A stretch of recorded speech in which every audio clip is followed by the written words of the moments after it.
It's Tuesday, April 25th, 2023. Let's talk about the news. From Reuters, Chile plans to nationalize its vast lithium industry. Chilean President Boric has announced that the government will nationalize the nation's lithium industry as part of a larger effort to goose its economy and reorient toward eco-friendlier policies. This announcement came as a bit of a shock to the global lithium market, but it's of a kind with other recent announcements, primarily throughout the Southern Hemisphere, as governments in possession of raw materials necessary for the scaling up of renewable energy-related infrastructure attempt to solidify their hold on those resources to avoid being left out of what's become a bit of a gold rush. This Chilean nationalization effort will be slow-moving compared to some of the others that are in the works in places like Mexico and Indonesia, and it comes at a moment in which lithium prices are collapsing due to reduced EV demand in China because of weak economic performance thereabouts, and as new lithium deposits and mining approaches are being discovered and developed elsewhere around the world, seemingly every day.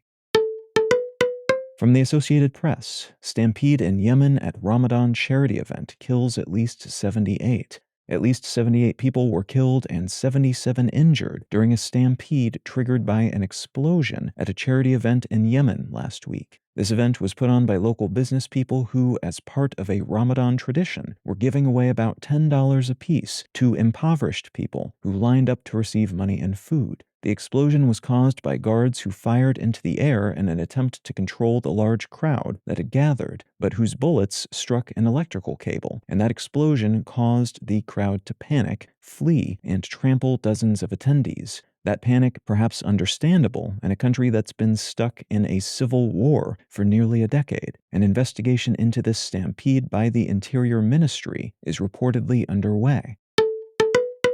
And from Axios, on Twitter, verified becomes a badge of dishonor. A long-promoted but only recently applied change in policy on social platform Twitter stripped previously verified users of a blue checkmark icon, only to quickly reapply such badges to some accounts, including those of dead celebrities and other well-known figures. The story of Twitter under new owner Elon Musk has been difficult to report upon, in part because the company no longer makes official statements to the press, and in part because its policies seem to change by the day and according to the whims of Musk. But right now, the blue checkmark is mostly applied to accounts that pay $8 a month for the company's Blue membership plan, but doesn't otherwise verify anything about that account. Some accounts that previously had these checkmarks indicating they were actually verified to be who they seemed to be, including celebrities who said they would not pay for one under the new scheme, have seen their checkmark return, while other accounts, including those of deceased author and chef Anthony Bourdain and deceased NBA player Kobe Bryant, have received the same little icon on their accounts. And if the icons are clicked, explanation text suggests they paid for the icon and verified their phone numbers, which given the circumstances seems unlikely.